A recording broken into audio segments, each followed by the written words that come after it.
Well, hello and welcome to another Coffee Club with myself, Bill Leckie, and Roger Hanna.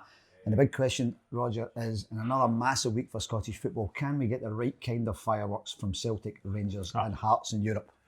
Well, it's to be hoped so, isn't it? Celtic start in Bergamo this evening against Atalanta. And if we've found out one thing about this new look Champions League group, it's just confirmed there are real big differences between some of the clubs. You know, you look at Slovan Bratislava arriving at Celtic Park match day one, smashed 5-1. Celtic are a different tier. Yeah. Then Celtic go to Dortmund, lose 7-1. Yes. It shows Dortmund are in a different tier. Yes. And Dortmund go and get absolutely destroyed in the second half by Real Madrid last night, 5-2, an incredible second half performance. So I think Celtic will get through. I've said this before, I think once you get through the Atalanta and Leipzig games, I think there's opportunities to earn points.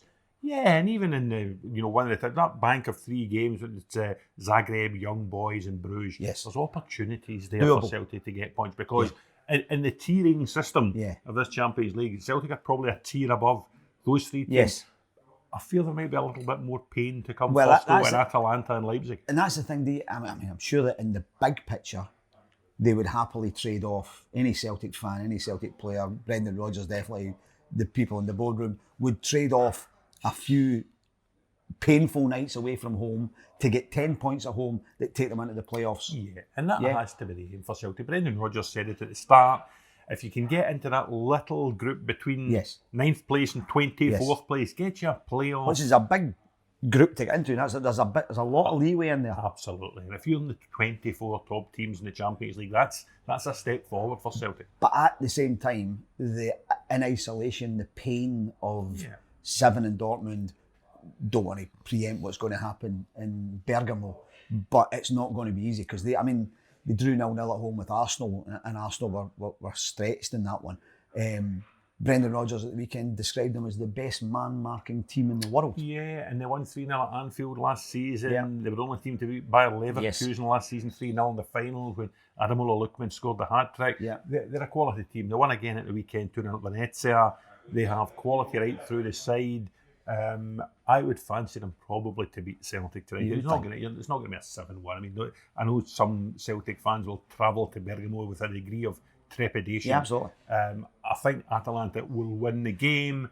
I don't think it'll be anything like as one-sided as Dortmund was. No, it was interesting actually at the weekend again we talked a lot last week about the build-up to Celtic Aberdeen. It lived up to absolutely everything we expected. It was a magnificent game of football, and fair play to Aberdeen. They really made the second half. I thought they were tremendous, and I think they've looked at, for instance, the way Celtic were dismantled in Dortmund, and they looked at the weaknesses Celtic have in going back the way, and when you go at them with a bit of pace and a bit of directness in that second half. And Atalanta again will have watched that and thought, although Brendan Rodgers talks about their organisation, their man marking, their pace going forward is terrific as well. So Celtic are it's one of these ones where Celtic are really going to have learned some lessons. Yeah, and you look at probably the same personnel. I would think Hatate might start this time instead of Bernardo, I would imagine. But Brendan Rodgers spoke last night in the press conference in Bergamo.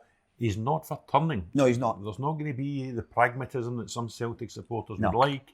He is going to stick with Plan A, but he just wants them to execute Plan A much better than they did in Germany. And I think they need to, because the midfield didn't function particularly well. Quality players in there, McGregor, Engels, it was Bernardo in the Dortmund game, but they didn't play well. They didn't hold the ball the way they can. Greg Taylor, who's injured tonight, gave the ball away too often. It exposed the new central defensive pairing of Trusty and Scale. So, the headline was 7-1. Oh, wow. Yeah. But there was a lot went wrong within the performance that contributed to the 7-1. Well, they ended up, I felt, as a team of individuals, when what they really needed to be was a really compact team. Again, against different levels, again, as you say earlier on. But Aberdeen really were a unit on Saturday in that second half. They were compact in defence. They knew what they were doing in the middle of the park, and then they had out balls to swing forward. They had a very definite plan that almost got them a really famous victory, as it was that got them a really good draw. So Celtic need to draw on that and when they go to Bergamo, and they need to be a unit. Yeah. They can't afford to be a gang of individuals. The turning point in Dortmund, after Maeda had equalised was the loss so quickly of the goal. You wonder if they had 5 or 10 minutes just to settle at 1-1, whether the game would have been different. If McGregor and Engels could have gotten the ball and held the ball for any period of time, but they just couldn't. The passing, they weren't compact enough. The gaps were too big. The passing wasn't good enough. No. So those are the things they need to have worked on, and they need to get correct tonight.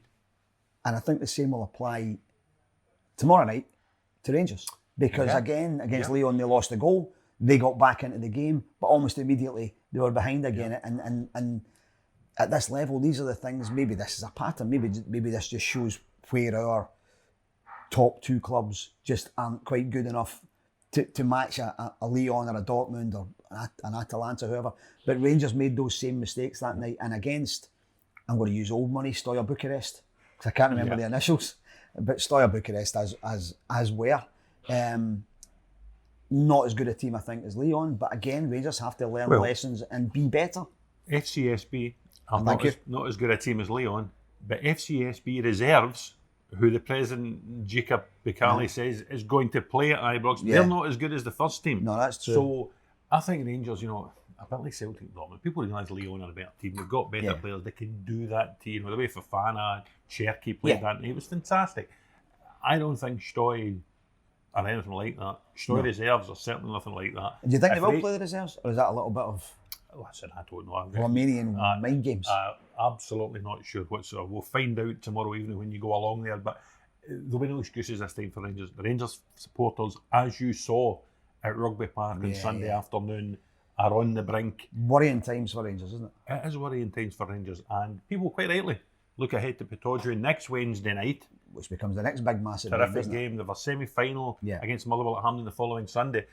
If you're Philippe Clement at the minute, you can't look any further than Stoy on Thursday and St Mirren on Sunday afternoon, because if there are any more slip-ups there, the pressure becomes almost intolerable. Sunday was watching Rangers. They were just never, at any point in the game, ever at it. No, I said that earlier in the week. There was no stage of the game you thought Rangers are going to go and win this. You were just waiting on one of those Kilmarnock counter-attacks in the second half. Maybe Matty Kennedy, the one where he sort of snatched the shot and Butland saved it. You were just waiting on the next one going in, and it did go in from Marley Watkins. And did you not think the goal itself kind of summed up what was wrong with it? It's a big, a ball forward, somebody not reading the line and playing him onside, John Suter getting back but getting his leg in the wrong place, and just the whole thing from a Rangers point of view was pretty horrible. A lack of organisation, a lack of strength, a lack of strength of character, a lack of leadership, all of those things just and more rolled together. No and pace. Exposed everything that's wrong with the Rangers team at the minute. And I was writing about this in Monday McCall. Philippe Clement came in from day one and said, right, big thing is, I'm going to get this team incredibly fit. They're going to be 10% fitter for the 90 minutes than they need to be, so they can always go right to the end. Now, either he hasn't got that across, or the players he has just aren't able to work at the level he wants them to, because they are certainly not able to run teams off the park. No, absolutely not. And it could be joining, Philippe Clement could be joining a long list of people who have come to Scottish football and severely underestimated it, because there's no doubt there's some nice players in the Rangers team. Václav Černý was away playing 2 games for Czechia last week. Bajrami was away playing for Albania. Diomande is a nice, tidy player. But you put them together and they're not suited for the Scottish League. They're not suited. Robin Proper, 300 games in the Dutch top flight. Doesn't look as if he fancies it here at all. He doesn't look as if he likes Kyle Vassell and Marley Watkins giving him some. And if he doesn't like that, wait until he meets Kevin Van Veen and Michael Mandron on Sunday afternoon. And it's just the whole thing at the minute, it looks as if it's sort of square pegs and round holes at Rangers, and it's not working. There's a great theory in what Philippe Clement's trying to do. The practice is not good, and the fact of the matter is that they're a place further down the table than they were when he came in a year and 10 days ago or whatever. They haven't moved forward in terms of an identity and a style. They've brought players in, they've got players out.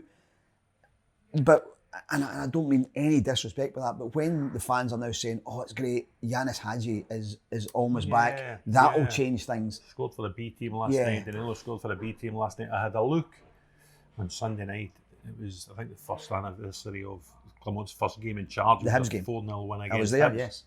And I looked at the team, and it's proper for Goldson, which I don't think is an improvement. No. Jefty for Barisic, which I don't think is an improvement. Barron for Lundstrom, which I wasn't convinced was an improvement. Czerny for Abdallah Sima, wasn't convinced was an improvement. So a year on in, you can't really see, as you say, an improved team. You can't see a pattern of play. And Rangers supporters, listen, in the last 10 years or so, Rangers supporters have been used to some indifferent results. Yes. They've been used to losing at Kilmarnock. Yes. And dropping points here and there, losing to big teams in Europe. But I think it's the performances now as much as the results that are annoying Rangers fans. And what I saw at Parkhead on Saturday in the second half from Aberdeen, when Jimmy Tellon's got them in, they're all over the place. They're just basically up against a team they haven't played this level of team before in his run. They're 2-0 down, it could be 3-0, it could be 4-0. He gets them in, he shuts them up, and he says, here's what we're going to do. And they came back out and they did everything he wanted. And I have not seen a Rangers team at Celtic Park go at Celtic and press them into their own half the way Aberdeen. And it's a long time. Now, there was a point at 2-2, about 20 minutes to go. Celtic got a goal kick. Kasper Schmeichel goes to take it. He's got his usual defenders either side of him. There are 4 Aberdeen players along the 18-yard line, like Usain Bolt in the sprinting position, ready to go. When have you ever seen Rangers do that against Celtic? No, and you can even just look at the 2 games this season. When Rangers fell 2-0 behind at Celtic Park at the start of September, it was game over. You knew there was no chance of Rangers coming back into the game. And if they get away with 3, they were okay with it. You look at Philippe Clement and you look at the body language of those Rangers players, and they knew they weren't coming back into the game. No. But Aberdeen and Jimmy Tillin, within a couple of minutes of the restart, he made those 2 changes. Esther Sokler and Duke came on for Nisbet and Clarkson. Yes. And they were on the front foot from the start of the second half. And you thought for a second, and then Sokler scored. And then they got to 2-2. And then that amazing incident when Duke knocks it in with his hand. Now, it's not a goal. No, it's not. But for a split second, you thought, this is the most remarkable Aberdeen performance here since Fergie. And there was this silence, and Fergie was there, of course, which was great for him and for Aberdeen. There was a silence coming over Parkhead, apart from the little wedge in the corner where the away fans are, and they're going crazy, and the players are all running across. And then there was Nick Walsh gets the thing. The roar from the Celtic fans of relief when that goal was disallowed. And I think that they thought in that moment, we're going to win this 4-2. But Aberdeen were not having it. They just, and that little tableau in the last few seconds of Mitov making the save from Ida's header, the ball being recycled, Johnson hitting the shot, keeper is nowhere. And Duke, of all people, after everything he's been through with Aberdeen, everything he's done to Aberdeen, flying across the line to knock it off with the chest was just, it was poetic almost. And I bet there were Celtic supporters went up the road on Saturday night having enjoyed that game more than they would a routine 3-0 win against Ross County or St Johnson or something. Because it was fantastic. Nobody left. No. It was absolutely fantastic entertainment. All 102 minutes or whatever it was. A great game, a great advert for the Scottish Premiership, and a great advert for a reborn Aberdeen and a manager in Jimmy Tillin who has come in and within a space of 3 months dramatically improved the team and dramatically improved individuals within the team whose Aberdeen career looked as if it had gone. Well, your Shaden Morrises and Sokler, Rubicic, Papa Guy before his injury. Duke, who I suggested when in the week when he came back to the club with his tail between his legs, I suggested they should be telling him to get up the road. And yet he's brought him back in. Whether he's there for the long term, I don't know, but he's eased him back in. He's got him in the park. He's now done something that's got him right back in the good books with the fans. That's good management, isn't it? It's really good management. Well, it is. When you look, and I'm not comparing him again to Philippe Clement, but you know, there were some players at Rangers who were on the sort of periphery and were shoved out of the tent rather than brought into the tent. Yanis Hadji. Todd Cantwell being another one. So, it's a huge 10 days, 12 days for Rangers and for Philippe Clement. And at the end of it, if results haven't gone well, you do wonder what the future holds. Yes, absolutely. Already talk, floating around the ether of Derek McInnes. Is he the next man, who is the next cab off a rank. Now, it's not fair. He's in a job. He's still got time to go. From an Aberdeen point of view, quick question for them, because they play Aberdeen a week Wednesday. 2 questions. Yes or no? Can they win the league? No. Can they finish second? Can they? Yes, they can. I don't think they will. Do you not? No. Wow. Right now, unless Rangers are going to make drastic changes, the Aberdeen I saw on Saturday, they go and beat Rangers. If they were to beat Rangers, and this is if they go 9 clear. They go 9 clear after 10 games with the way they are playing, the way they're galvanising themselves. They've got a magnificent chance to do it. And I'm not saying they're going to do it, but they have given themselves a fantastic platform to build on. Graham Shinnie was great. Now, Graham Shinnie, for people who don't know this, after the match, when we wait for players to talk to them, Aberdeen, they've lost at Darvel, they've lost 6-0 at Easter Road, they've lost 7s and 9s to Celtic.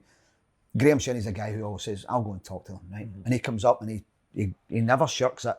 So it was lovely on Saturday. He came up into the main stand at Parkhead where we were waiting to talk to players.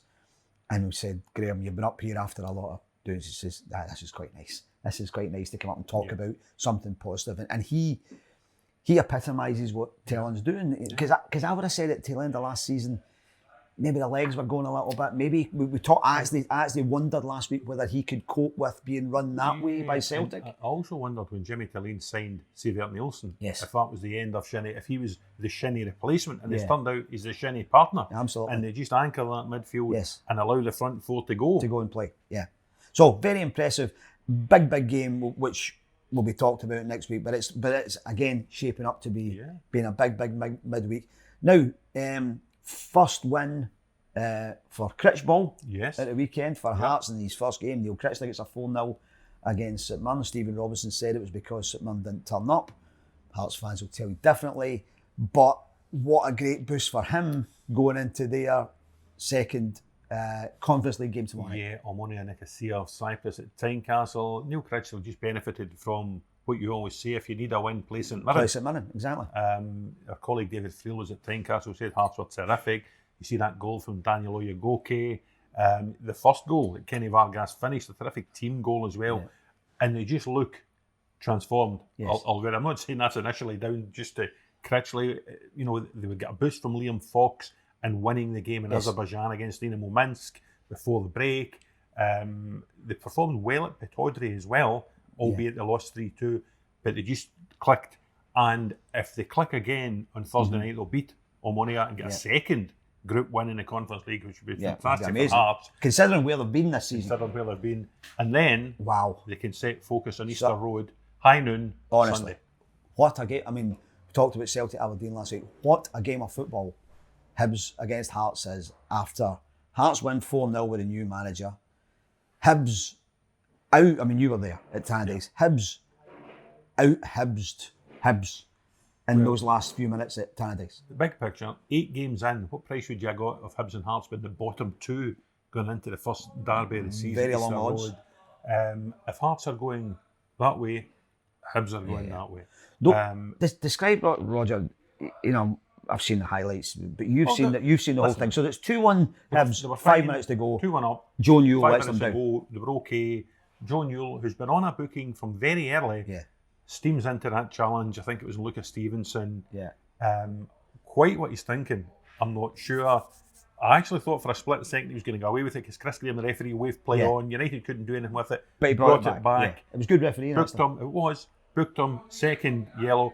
When you look at it again, I think if he's not going for the second yellow, I think the VAR, Grant Irvin, directs Chris Graham to the screen for a straight red. I think you're right. Because crazy challenge. You look at the 2 Ross County red cards at the weekend, I thought were foolish. Joe Newell, as captain of Hibs, has let them down. 2 weeks in a row. Triantis the week before. Newell then comes back from being out, injured, comes in, gets himself set. So senior players letting them down. And then in stoppage time, it's hard to describe just how dreadful Hibs were defensively. Just cannot cope with balls into the box at all. The first with a cross in, I think it was Trapanovsky put the ball into the left. Joe Bursick came out, Superman, pushed it straight to Stevenson, who returned it with interest to the back of the net. And if that was bad, I think the winner was worse. Again, a ball from the left, the defenders go back, the goalie comes out, nobody deals with it. It dropped for Misha Kubichioma. It's a lovely finish. It was an absolutely terrific finish. If you're Jim Goodwin on his backside, on the pitch, as David Gray tries to boot a water bottle and misses.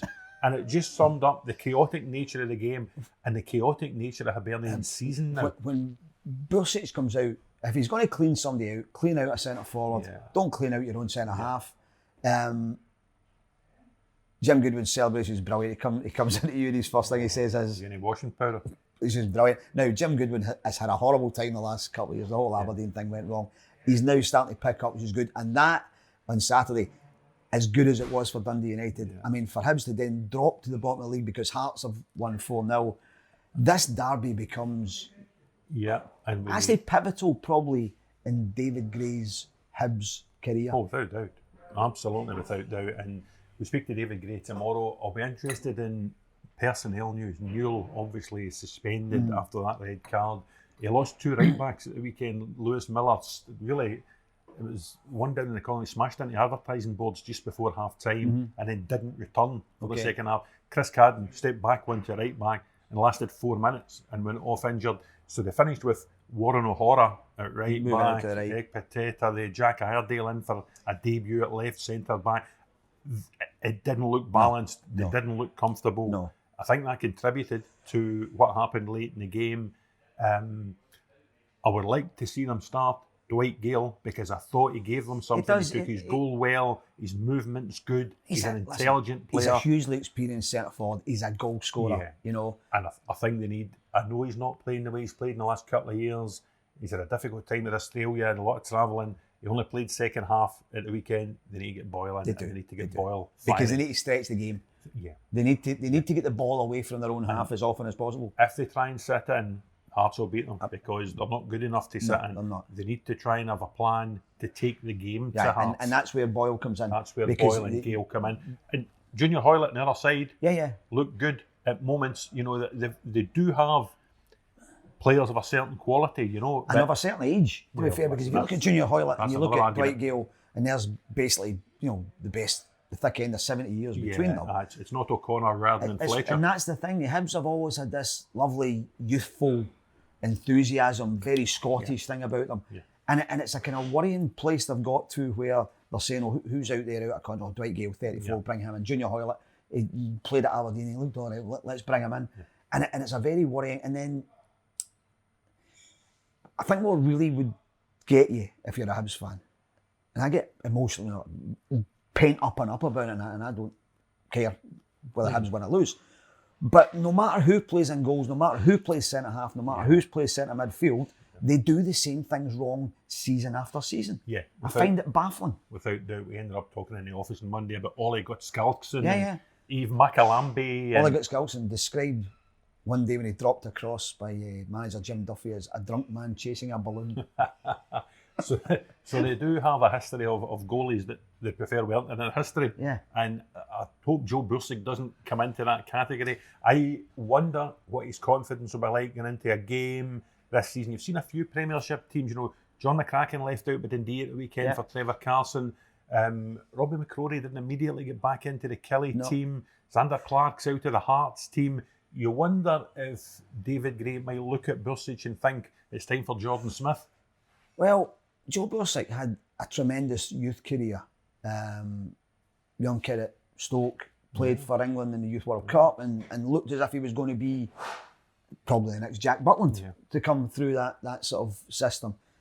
But he's come to Hibs and it is a goalkeeper's graveyard, isn't it, as you say, and it's and those 2 mistakes at the end of the game just spoke of a goalkeeper who's lost his decision-making shape. Yeah. And it's tough on the young boys. It's hard. It's, you know, but that's the reality of where they are. It's tough on David Gray as a young manager as well. You know, you find, I think he had 4 spells as caretaker in that job. I was very much of the mind that they should give him his opportunity. But I was not, I have to say, but... Well, it's proving a hard school. You know, he didn't come in to do the post-match interviews at Tannadice and Saturday till about 6 o'clock. I think he was probably down the stairs just sort of getting into his mind what he wanted to say. Because as a young manager, you do have to walk a fine line between defending the indefensible at times, but also not slaughtering your players, because you need to go back to those players. But everybody's seen this same situation he's in with Ali McCoist at Rangers, where you're an absolute legend with the fans, you can do no wrong, blah, blah, blah. And then they go, let's make him manager. Yeah. And suddenly this reputation and any legacy starts to get sort of tarnished very, very quickly because results aren't happening. And a player who used to be, carried shoulder high is now being burned in effigy kind of thing. Now, it's not got to that stage yet with David Gray, with the Hibs fans. But Sunday, defeat there, and people will start to look at their shoes and start to say, well, what do we do with this guy? Very much so. And the one thing that would worry me for David Gray is the sort of trigger-happy mentality of this Hibernian board. Yes. They haven't messed about. Nick Montgomery came and went. Lee Johnson came and went. Sean Maloney came and went. Jack Ross came and went. And it goes very quickly when it goes. Yeah. And they don't necessarily have a reputation for patience. No, they don't. For any managers, whether they're young or old or experienced or inexperienced. They also don't have a reputation for thinking beyond the next result. Yeah. So it's a huge game on Sunday, absolutely huge. And they will also have seen if Hearts go and win at Easter Road, they'll have in the back of their mind, well, Hearts are a young manager, they backed him, they gave him a new deal at the start of the season, things didn't go well, they've sacked him, and look at what the new guy's done. So, other boards, it's a sort of copycat league at times. Yeah, absolutely. Bill. Absolutely. And it was interesting to see my own team, St Mirren, talking about new contract for Stephen Robinson, because I think they can probably see, right, we maybe thought Hearts might have come in for a wee look. I would have thought if Hibs are looking for a new manager, he'd be on the list. How scared must he be though? Because the only two other managers to get contract extensions in the Premiership this season are Stephen Naismith and Philippe Clement. Robinson might just say, "Listen, see a 3-year deal. You're okay, thanks." You're fine, thanks very much. I'll play it by ear. Joking aside, he thoroughly deserves it. They did lose 4-0 at Hearts at the weekend. I think they've lost 3 in the spin. It's not a good time for him. He's had injuries. He's had other issues off the field as well with players. But the last 2 seasons have been, and I'm preaching to the inverted, they've been St Mirren's best 2 seasons in 40 years. And yet, you know what? I'm hearing a growing mump among St Mirren fans about the lack of young and homegrown players getting a chance. There's young Fraser Taylor's been bumped out to both just when he was looking really good. And Stephen Robinson has a very results-driven mentality, which is, I need players who are big and strong and physical and can do the job, and you don't get them in Scotland, so I have to go to England and get them. What I'll say in his defence of that is I saw Fraser Taylor start League Cup game at Tannadice earlier in the season, and he didn't quite look ready. He looked, technically, beautiful player. Physically, he didn't look ready. And I think maybe a spell at Arbroath in League One, getting buffeted about, might be the best thing for him. Same day, young Ethan Sutherland came on, played up the left-hand side. I think Stephen Robinson had high hopes for him. Yeah. And then Wolves come in and sign him and take him to the English Premier League. Yeah, absolutely. Evan Mooney was involved at the weekend. I think he's the next of the youngsters who's coming through. So it's like anything else. If they're better than a Gogic or a Boyd Munce or a Mandron, this is the point I would make. Get in the team. This is the point I would make. If they're not, they won't. Yeah, this is the point I make to St Mirren fans that are a bit grumpy with these things. That Stephen Robinson is there to get results for St Mirren. Yeah. He's not, not necessarily there to create a legacy. Yeah. And to get St Mirren into Europe, to top 6 and then to Europe, took a certain way of playing, which was bringing in more physical players, playing for set pieces, getting in people's faces. Yeah. And we don't have many 6'2", really physical, quick players in Scottish football. So you go and get them. Where can you afford to get them? You can afford to get them in English League 2, maybe League 1, maybe National League. Yeah. That's the way it works. Exactly. So anyway, I do think that putting them on if they extend the contract would be a wee sort of warning off to any clubs who are on the lookout. One last wee thing. We'll go today, Inverness, of course, taking the inevitable step this week of losing 15 points. Yeah. I was speaking to someone who actually had been speaking to someone who was involved in the talks with all parties. And the Inverness seemed to feel that the SPFL's only thing was, can you fulfil your fixtures? And are you ready to take 15 points? Can you pay players as well? Can you pay players? Not, what can we do to help get you out of this situation? It's always the same in Scottish football. There's so many teams getting into administration, but it's very much, can you still play your games? Good, off you pop and do your own thing. Yeah, listen, I can see both sides of it as well. It's Inverness, Cali Thistle, the company. Yes. Yes, absolutely. Not the football team. Yes. The league is there to look after the football team, to look after the other teams in that division. So the rules are there. If the club goes into administration, they know what the penalties are. It's 15 points this year, right, yeah. 5 next year. Yeah. You would doubt that Duncan Ferguson, Gary Boland, Scott Kelleher, some of the senior players like Billy Mackay, you wonder what the future holds. Well, Duncan didn't think he'd be there by this weekend. For any of them. Discussed it in the show last week. It's a huge pity. They've given so much to Scottish football they need to start in the last again, 30 years. But they need to start again. We just hope they don't go the Gretna way. No. We hope that, even if they do go down, that whoever emerges as owners of the club can bring them back to a level. We all love more Inverness. the Livingston way of hitting rock bottom and then coming back in a sensible way that maybe makes you a bit less sexy the way you've been, but it keeps you alive and it keeps your fan base happy and it lets young players get a chance. And I'm sure there will be teams across the country, Bill, of a similar size to Inverness who will be learning the lessons from the way Inverness have slid, because less than 18 months ago, they were in a Scottish Cup final against Celtic. Now they are bottom of the 3rd tier of Scottish football. They look to be heading down to the 4th tier. They'll start there with a points penalty. Yeah. And it's a sobering lesson for everybody. It's a long way back, and it's a sobering lesson. We wish them all the best. We do. That's us for this week. Atalanta Celtic, Stoya at Ibrox, Hearts against Omonia Nicosia. Follow all online and in print in the Scottish Sun, and we'll see you next week.